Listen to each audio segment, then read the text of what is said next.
오늘 우리에게 주시는 하나님의 말씀 함께 보도록 하겠습니다. 우리에게 주시는 오늘 하나님의 말씀은요, 누가복음 24장 36절에서 49절까지의 말씀입니다. 누가복음 24장 36절에서 49절까지 말씀. 우리 모두 함께 자리에 일어나셔서 우리에게 주신 하나님의 말씀 한 절씩 교독하면서 저와 함께 그렇게 봉독하도록 하겠습니다. 이 말을 할 때에 예수께서 친히 그들 가운데 서서 이르시되 너희에게 평강이 있을지어다 하시니 놀라고 무서워하여 그 보는 것의 영으로 생각하는지라. 예수께서 이르시되 어찌하여 두려워하며 어찌하여 마음에 의심이 일어나느냐. 손과 발을 보고 나인 줄 알라. 또 나를 만져보라. 영은 살과 뼈가 없으되 너희 보는 바와 같이 나는 있느니라. 이 말씀을 하시고 손과 발을 보이시나 너무 기쁨으로 아직도 믿지 못하고 놀랍게 여길 때에 이르되 여기에 무슨 것이 있느냐 하시니 이에 구운 생선 한 토막을 드리니 받으사 그 앞에서 잡수시더라. 또 이르시되 내가 너희와 함께 있을 때에 너희에게 말한 바 곧 모세의 율법과 선지자의 글과 시편의 날에 가리켜 기록된 모든 것이 이루어져야 하리라 한 말이 이것이니라 하시고 성경을 깨닫게 하시고 또 이르시되 이같이 그리스도가 고난을 받고 제3일에 죽은 자 가운데서 살아날 것과 또 그의 이름으로 죄사함을 받게 하는 회개가 예루살렘에서 시작하여 모든 족속에게 전파될 것이 기록되었으니 너희는 이 모든 일의 증인이라. 볼지어다 내가 내 아버지께서 약속하신 것을 너희에게 보내리니 너희는 위로부터 능력으로 입혀질 때까지 이 성에 머물라 하시니라. 아멘. 자리에 앉으시기 바라겠습니다. 우리가 사는 이 자연에는요, 변치 않는 그러한 법칙이 항상 존재합니다. 꽃이 질 때가 있으면은 필 때가 있고 어둠이 있으면은 그런 빛이 있지요. 걸음은 썩어져서 그런 새로운 생명을 움트게 하고 우리의 생명도 그 수명이 다하는 그날에는 반드시 이렇게 마치게 되어져 있습니다. 이렇듯이 우리가 살아가는 이 생태계는 항상 변치 않고 나름대로의 법칙을 지켜가면서 역행하는 법이 없습니다. 그것이 우리가 살아가는 이 피조세계의 질서인 것이지요. 그러나 이 모든 법칙들은 이 만물을 창조하시고 우리의 생명을 주관하시는 하나님 앞에서는 다 소용이 없는 것입니다. 그분께서는요, 언제든지 우리가 익히 상식적으로 알고 있는 이 모든 법칙들을 한순간에 다 바꾸어 놓을 수 있는 그런 능력을 가지고 계신 분이시지요. 그럴 수밖에 없지 않겠습니까? 만물을 창조하신 분이 그분 마음대로 그 질서를 잠깐 바꾼다고 해서 그것이 뭐가 이상하겠습니까? 부활도 그러한 개념으로 바라본다면은 이것은 하나도 신비로운 사건이 아닙니다. 그것은 어디까지나 이 자연의 질서, 이 생태계의 습성에 젖어 있는 우리들의 눈에만 이상한 것이지요. 이것이 하나님의 기준으로 봤을 적에는 이것은 하나도 놀라운 사건이 아닌 것이지요. 그러나 우리의 눈에는 여전히 그것은 놀라운 사건일 수밖에 없습니다. 오늘 본문에 보게 되면은 제자들에게 예수님이 나타나셨을 적에 그들은 놀라고 무서워하면서 그 보는 것을 영으로 생각했다 이렇게 말하고 있습니다. 영으로 생각했다는 것이 무슨 말입니까? 요즘 말로 하게 되면은 살아있는 사람이 아닌 마치 귀신을 보는 것으로 그렇게 제자들은 생각했다 이 말인 것이죠. 이것이 자연의 법칙에 익숙한 자연스러운 우리의 모습인 것입니다. 죽었던 그분이 육신으로 부활하셔서 제자들과 함께 이렇게 그 구운 생선 한 토막을 드셨을 적에 그것은 우리의 모든 그동안 알고 있던 이런 고정관념을 다 깨트리는 그런 놀라운 사건이었다는 것이죠. 이렇듯이 예수 그리스도의 부활은 무엇을 의미합니까? 그분이 곧 이 죽음과는 아무런 상관이 없는 만물의 생명을 주관하시는 그러한 하나님이시라는 것을 주님께서는 부활하심으로 우리에게 천명해 주고 계시는 그러한 사건인 것입니다. 우리가 그런 주님의 부활의 의미를 단지 예수 그리스도가 하나님 되심 이것만 알고 있다면 우리는 이 부활의 의미를 또한 반밖에 알지 못하는 거예요. 예수 그리스도께서 부활하셨다는 것에는 또 다른 아주 중요한 의미가 한 가지가 있습니다. 그것은 무엇입니까? 이제 우리들도 이런 죽음의 속박에서 더 이상 묶여 있는 것이 아니라 그동안 우리의 육신의 이 코끝에서 호흡이 사라지는 순간에 모든 것이 다 끝났다고 생각하면서 살아가던 이 사람들의 삶 가운데에 주님께서 부활하심으로 무엇을 말씀해 주시는 것입니까? 내가 부활했듯이 너희들도 더 이상 죽음의 속박에 머무르지 않고 나와 같이 부활하는 그날이 반드시 있을 것이라는 것을 우리에게 보여주신 사건, 이것이 주님의 부활이라는 것입니다. 그래서 주님께서는 요한복음 14장 1절에서부터 3절에 걸쳐서 이렇게 말씀하고 계십니다. 너희는 마음에 근심하지 말라. 하나님의 믿으니 또 나를 믿으라. 내 아버지 집에 거할 곳이 많도다. 그렇지 않으면 너희에게 일렀으리라. 내가 너희를 위하여 거처를 예비하러 가노니 가서 너희를 위하여 거처를 예비하면 내가 다시 와서 너희를 내게로 영접하여 나 있는 곳에 너희도 있게 하리라. 이렇듯이 주님의 부활은 곧 우리의 부활을 이야기하는 것이기도 합니다. 주님께서 죽음을 깨뜨리시고 나오신 것처럼 더 이상 우리도 죽음에 머물러 있는 것이 아니라 이 다음에 영원한 곳에서 우리 하나님과 거할 그 날을 약속해 주고 계시는 이 주님의 말씀인 것입니다. 그러나 여러분, 여기서 분명히 한 가지 우리가 생각하고 넘어가야 될 부분이 있습니다. 모든 사람들에게 우리 주님께서 부활하심으로 말미암아 부활의 길들을 다 열어 놓으셨습니다. 이 땅에 살아가는 모든 사람들은 이제 앞으로 부활하게 되어진다는 것을 주님께서는 말씀해 주고 있습니다. 그러나 모두가 다 부활한다고 해가지고 그 모든 사람들이 다 하나님의 전에 하나님과 함께 한다는 것은 그것은 사실이 아닙니다. 성경은 우리의 부활의 몸이 무엇이라고 말하게 되냐면은 반드시 두 갈래 길로 나눠진다고 얘기하고 있습니다. 예수님께서는 요한복음 5장 29절에서 뭐라고 얘기합니까? 우리의 모든 사람들은 반드시 부활하지만은 그 부활은 생명의 부활과 심판의 부활로 나눠질 거라고 우리 주님께서 분명히 이렇게 말씀하셨습니다. 사도 바울은 사도행전 24장 15절에서 뭐라고 이야기하냐면은 모든 사람은 부활하지만은 의인의 부활과 악인의 부활 반드시 이렇게 두 갈래 길로 나눠진다고 이렇게 얘기하고 있습니다. 성경에서 증언하고 있는 것은 주님께서는 모든 사람이 부활할 수 있도록 부활의 길을 열어 놓으셨지만은 그 사람들은 반드시 양갈래 길 중에 한 길밖에 설 수 없음을 계속해서 강조해서 말씀해 주고 있습니다. 사랑하는 여러분, 누가 생명의 부활, 누가 의인의 부활의 자리에 설 수 있습니까? 어떤 사람이 심판의 부활, 어떤 사람이 악인의 부활의 자리에 설 수밖에 없습니까? 예수님께서는 요한복음 11장 25절 26절에서 분명히 이렇게 말씀해 주고 계십니다. 예수께서 이르시되 나는 부활이요 생명이니 나를 믿는 자는 죽어도 살겠고 무릇 살아서 나를 믿는 자는 영원히 죽지 아니하리니 이것을 내가 믿느냐? 이 짧은 문장 속에서 주님께서는 계속해서 이 믿음에 관하여서 강조해서 말씀하고 계신 것을 볼 수가 있습니다. 생명의 부활과 의인의 부활 자리에 누가 나올 수 있는지를 이 말씀 가운데서 분명하게 우리에게 가르쳐주고 계시는 것이죠.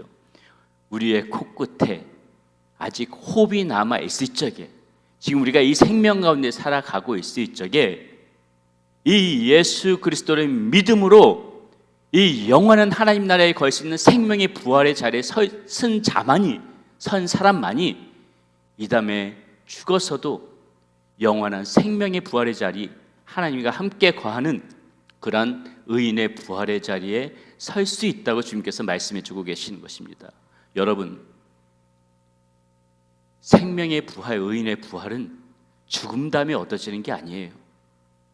죽은 후에 얻어지는 것이 아니라 이 땅에서 지금 여러분들이 살아갈 때, 그 그때 부활의 이 생명의 부활의 자리를 얻은 사람만이 죽어서도 그것이 연장되어져서 부활의 하나님과 함께 거하는 생명의 부활의 자리에 설 수 있는 것입니다.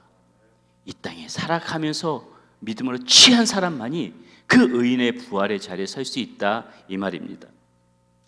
이런 부활의 선물을 받은 우리라면은 우리는 오늘 본문 48절에서 우리 주님께서 우리에게 주신 이 말씀을 반드시 기억해야 하는데요. 뭐라고 말씀하십니까? 누가복음 24장 48절에서 주님께서는 이렇게 말씀하십니다. 너희는 이 모든 일의 증인이라. 너희는 이 모든 일의 증인이라. 부활의 선물을 받은 우리라면은 이제 우리는 그 부활을 증거하는 증인으로 살아가야 된다. 주님께서 우리에게 지금 이렇게 말씀해 주고 계시는 것입니다. 자, 그렇다면은 우리는 어떻게 부활의 증인으로 살아갈 수 있을까요? 첫 번째, 처음 주님을 만났던 그때로 내 삶을 돌이켜야 되는 것입니다. 처음 주님을 만났던 그때로 내 삶을 돌이키는 것이 먼저예요. 우리가 부활의 증인들이 되어지기 위해서 가장 먼저 선행되어져야 할 것이 이것입니다. 여러분들의 마음 가운데에 주님을 처음 만났던 그 뜨거움이 그 무엇보다도 먼저 회복되어져야 된다는 거예요. 여러분의 마음 가운데에 내가 신앙으로 열심이었던 때, 내가 믿음으로 열심이었던 때, 그때로 돌아가는 것이 먼저라는 것입니다. 부활의 증인이 되어지기 전에 먼저 이것이 여러분의 삶 가운데 필요하다는 거예요. 오늘 우리가 읽은 본문 말씀 이 전에 33절에 보니까는 지금 제자들은 예루살렘에 모여 있습니다. 여러분, 이 제자들이 어떤 제자들이었습니까? 예수님께서 십자가의 형장으로 그 십자가 고난의 길을 걸어갈 때에 그 죽음이 두려워서 모두 뿔뿔이 흩어졌던 제자들이었습니다. 예수님을 부인했던 제자들이었습니다. 배신했던 제자들이었어요. 비겁했습니다. 실패자였고, 그리고 그들은 다시 자신의 예전의 삶으로 돌아갔던 그러한 제자들이었습니다. 이러한 제자들에게 지금 주님께서 먼저 부활하신 후에 찾아오신 것입니다. 그리고 이렇게 말씀하시지요. 36절입니다. 이 말을 할 때에 예수께서 친히 그들 가운데 서서 이르시되 너희에게 평강이 있을지어다 하시니, 주님을 부인했던 사람들에게, 믿음이 떨어졌던 사람들에게, 실패했던 사람들에게, 다시 옛생활로 돌아갔던 그런 형편없던 이 사람들에게 주님께서는 다시 찾아와 주신 거예요. 어떻게 나를 배신할 수 있냐고 그렇게 책망하지 않으셨어요. 너희들의 믿음이 그것밖에 없으니까는 너희들은 지옥에 갈 것이다 이렇게 저주하지 않으셨어요. 오히려 주님께서는 이렇게 형편없었던 제자들에게 다시 찾아와 주셔서 이렇게 말씀하시는 것이지요. 너희에게 평강이 있을지어다. 너희에게 평강이 있을지어다. 주님께서는 우리에게 다시 손을 내미시는 겁니다. 부족한 우리에게 다시 손을 내미시는 거예요. 그리고 내가 주는 이 참된 평강을 반드시 너희가 누려야만 되는 것이다. 이렇게 지금 주님께서는 우리의 삶 가운데서 말씀해 주고 계시는 것입니다. 사랑하는 여러분, 우리가 주님은 부활하셨습니다 이렇게 세상에 공포하면서 살아가는 거 굉장히 중요합니다. 그러나 우리는 그 세상에 주님은 부활하셨습니다 이것을 공포하는 것도 중요하지만은 무엇보다도 먼저 우리가 해야 될 것은 이 부활하신 주님을 우리가 먼저 만나야 되는 거예요. 그것이 우리가 먼저 우리의 삶 가운데 필요한 것입니다. 부활하셨던 주님이 이 실패했던 제자들을 찾아가셨던 것처럼 주님께서는 오늘날도 우리에게 여전히 찾아와 주세요. 우리에게 손을 내미십니다. 계속해서 주님께서는 우리에게 평강을 빌어주시기 위해서 우리의 삶 가운데 찾아오시고 또 찾아오시지만은 다시 우리가 그 찾아오시는 그 주님을 모른 척하고 부인하고 거역하고 그 말을 듣고 싶어 하지 않고 그 주님을 보고 싶어 하지 않기 때문에 오늘도 우리가 우리의 삶 가운데서 이 부활하신 주님을 만나지 못하고 살아가는 그러한 비극이 일어나는 것입니다. 이 부활의 주님을 여러분들이 이 10년 가운데에 찾아오시는 이 주님을 다시 받아들이셔야만이 그때부터 우리는 부활의 증인으로 살아갈 수가 있는 것입니다. 부활의 증인으로 살아간다는 것, 부활하신 주님께서 나 같은 사람에게도 찾아오셨다는 것을 알리면서 살아가는 것입니다.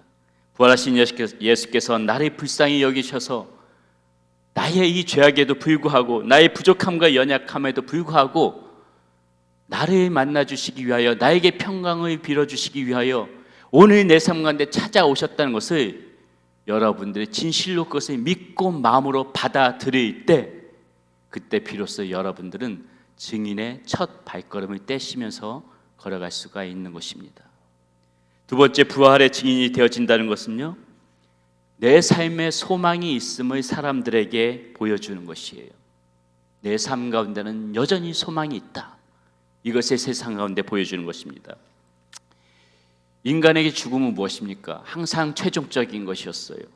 죽음은 가장 비극적이고 최악의 재앙이었습니다. 이 죽음이 두려워서 사람들은 이 죽음 앞에 무릎 꿇고 그것을 두려워하면서 살아왔던 것이 우리의 인생이었습니다. 그래서 고대부터 지금까지 세상은 어떻습니까? 어떻게든지 간에 이 죽음을 극복하고 영원한 생명을 얻기 위하여 계속해서 그것을 쫓으면서 살아왔던 것이 우리 인간의 삶이었었지요. 여기서부터 모든 종교들이 생겨나는 것입니다. 그러나 여러분, 이 세상의 종교들은 어떻습니까? 이 세상의 종교들은요, 우리가 이 땅에서부터 우리의 노력과 우리의 그러한 능력과 우리의 힘으로 이 하늘에 있는 생명을 얻으려고 계속해서 분주히 싸워나가는 거예요. 그것이 이 땅에 가진 세상의 종교가 하는 일들입니다. 나의 힘과 나의 능력으로 내가 어떤 방법을 써서든지 간에 이 죽음을 극복하기 위해서 영원한 저 하늘의 그 영생을 얻기 위하여 이 세상의 모든 종교들은 지금도 힘을 쓰면서 애를 쓰면서 이렇게 살아갑니다. 어떤 종교들은 이것을 얻기 위하여 세상과 등진 채 그렇게 고행의 길을 걸어가는 종교들이 있습니다. 어떠한 종교들은요, 자신의 육체의 고난을 남기면서 흔적을 남기면서 그것이 구원의 길인 양 그렇게 애를 쓰면서 살아가는 그런 종교들이 있어요. 어떠한 종교들은 수만 가지 정말 지키기 힘든 법칙들을 다 만들어 놓고 그것대로 살아가기 위해서 자신의 모든 삶을 포기하면서 거기에 매달리는, 그렇게 살아가는 종교들도 있습니다. 심지어 어떤 종교들은 자신의 생명을 바쳐야만 구원을 얻을 수 있는 것처럼 이야기를 해서 지금도 어떤 종교들 가운데서는 자신의 이 목숨을 아끼지 않고 어떤 헛된 곳에 그렇게 자신의 생명을 끊어버리는 그런 수많은 젊은이들도 있어요. 그것이 이 땅의 종교의 모습입니다. 그러나 우리 기독교는 달라요. 하나님께서는 우리의 이 죄악된 본성으로, 우리가 가진 능력으로, 우리의 가진 힘으로 이 영원한 구원의 그 하나님의 그 나라를 취할 수 없음을 하나님께서는 너무나도 잘 알고 계세요. 너희가 수만 가지 노력을 기울인다고 하여도 하나님의 기준은 절대로 도달할 수가 없다는 것을 하나님께서는 너무나도 잘 알고 계십니다. 그렇기 때문에 세상의 모든 종교들은 그것을 얻기 위해서 이 땅에서부터 그 하늘의 것을 쫓기 위해서 살아가지만은, 그러나 하나님께서는 거꾸로 우리가 그것에 도달할 수 없음을 아시기에 하늘로부터 이 땅 가운데로 거꾸로 하나님께서는 내려오시는 거예요. 우리가 쫓아가서 올라가는 것이 아니라 하나님께서 그 구원을 이루어주시기 위하여 하늘로부터 이 땅 가운데로 당신 자신이 내려오신 것입니다. 그것이 오늘 우리가 보는 지금 이 예수 그리스도의 부활이 그것을 의미하는 것이에요. 주님의 부활은 무엇입니까? 우리에게 영원한 생명을 주시기 위하여 우리가 노력해서 얻을 수 없는 것을 아시기에 하늘로부터 하나님께서 이 땅 가운데로 그것을 이루시기 위하여 우리 가운데 내려오신 것이, 그것이 바로 이 부활인 것이에요. 우리의 수행과 우리의 노력으로 이룰 수 없는 것, 어떤 고행과 어떤 피 흘림도 없이,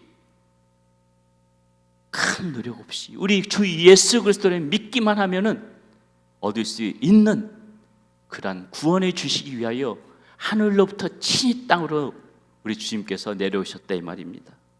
베드로 사도는 이 사실을 베드로전서 1장 3절 5절에 걸쳐서 이렇게 이야기합니다. 우리 주 예수 그리스도의 아버지 하나님을 찬송하리로다. 그의 많으신 긍휼대로 예수 그리스도를 죽은 자 가운데서 부활하게 하심으로 우리를 거듭나게 하사 산소망이 있게 하시며 썩지 않고 더럽지 않고 쇠하지 아니하는 유업을 있게 하시나니 곧 너희를 위하여 하늘에 간직하신 것이라. 너희는 말세에 나타나기를 예비하신 구원을 얻기 위하여 믿음으로 말미암아 하나님의 능력으로 보호하심을 받았느니라. 이렇게 죽음의 권세 앞에 끌려가면서 소망이 없이 살던 우리들이 이제는 영원한 생명을, 그렇게 그 영원한 생명 얻을 수 있는 구원의 자리로 우리들을 변화시켜 주었다고 지금 얘기하고 있는 것입니다.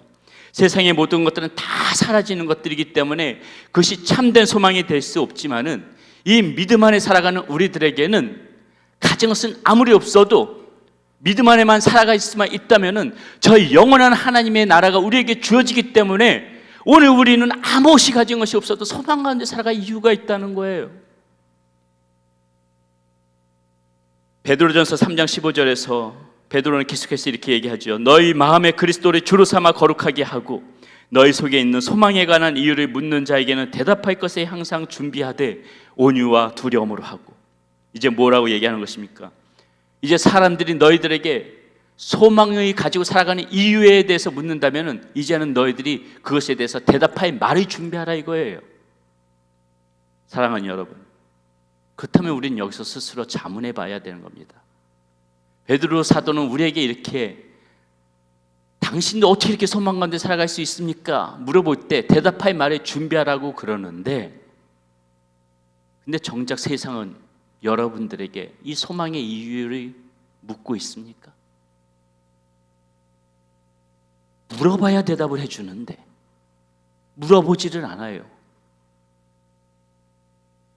세상은 여기저기서 지금 모두가 힘들다, 어렵다, 죽겠다 얘기하고 참된 행복도 기쁨도 없다 이렇게 얘기하면서 아우성을 치는데, 이 사람들이 이러한 상황 가운데서 우리에게 소망을 물어보려면은, 소망의 이유를 물어보려면은 똑같이 아무것도 가진 것 없는 우리들이 뭔가 특별한 사람들처럼 보여야 되는데, 자기들이나 저 사람들이나 별반 다를 바가 없어 보이니까는 그들은 우리에게 소망의 이유를 묻지 않는 겁니다.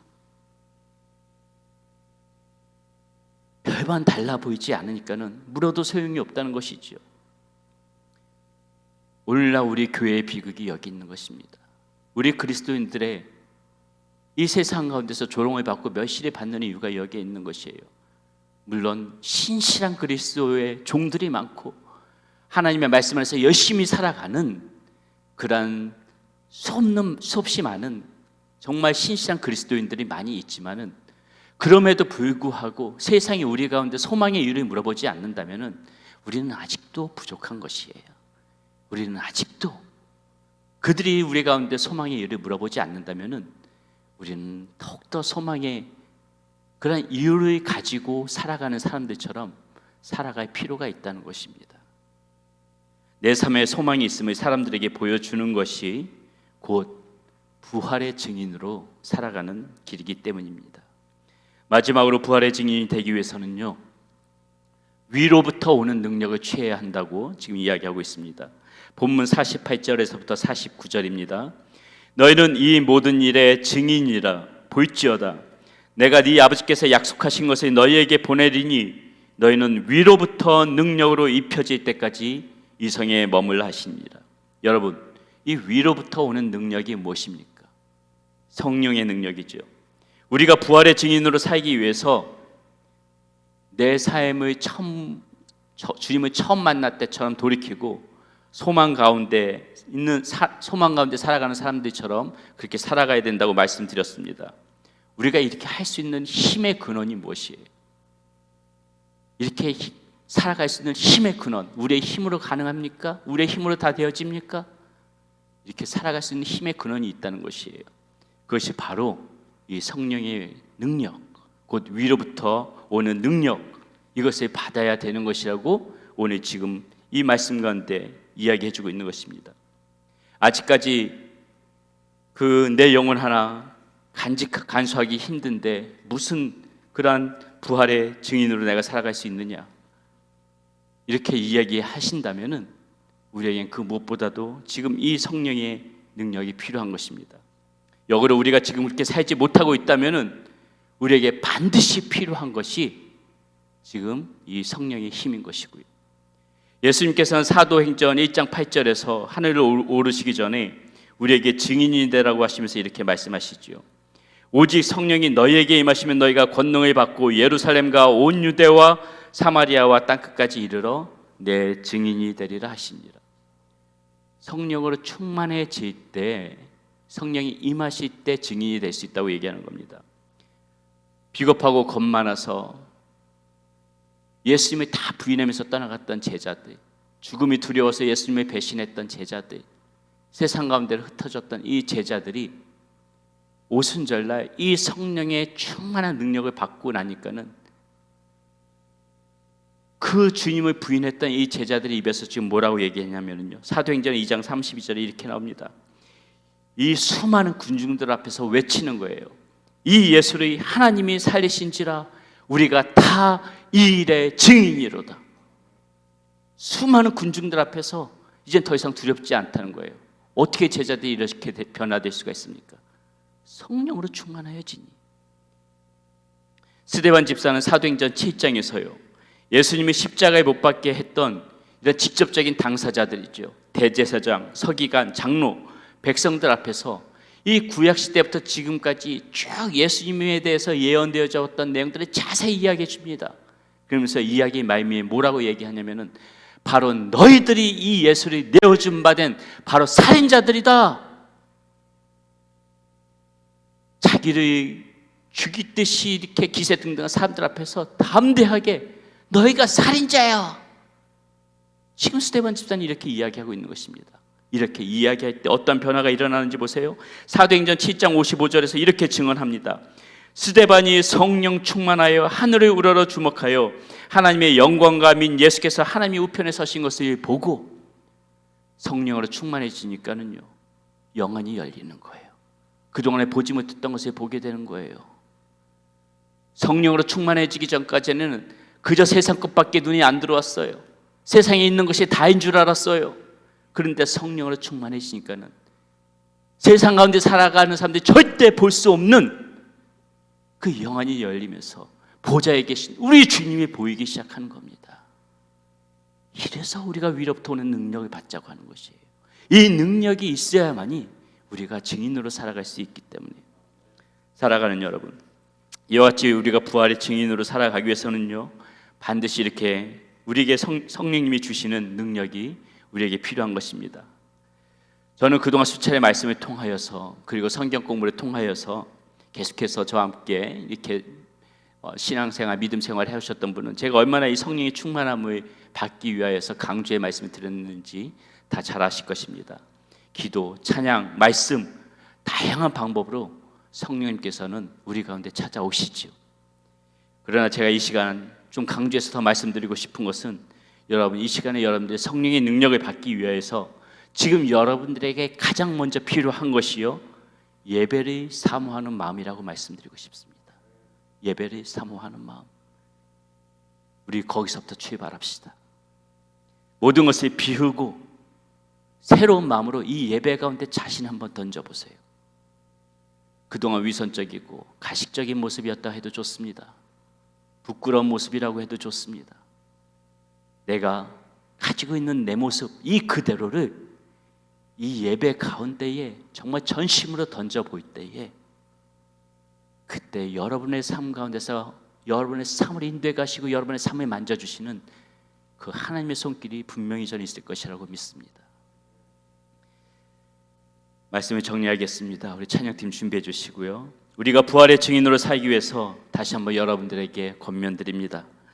처음 주님을 만났던 때, 신앙의 열심이었던 때로 여러분 돌아오시기 바라겠습니다. 여러분들에게 영원한 구원의 소망이 있습니다. 여러분이 예수 그리스도 안에 있고 주님을 그리스도로 영접하신 분들이라면 분명히 소망이 여러분들에게 약속되어져 있습니다.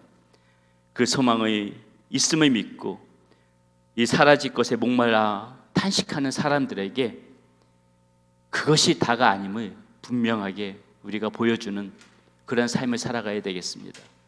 세상이 여러분들에게 소망의 이유를 물어보도록 합시다. 그리고 이 하늘로부터 오는 능력, 그 성령의 능력을 취할 수 있도록 먼저 이 예배 가운데에 여러분들이 전심을 다하여 여러분 자신을 드리시기를 바라겠습니다. 그렇게 살아갈 때에 우리는 분명히 하나님께서 우리에게 약속하신 그러한 부활의 증인, 그런 모습으로 살아갈 수 있을 것이라고 믿습니다.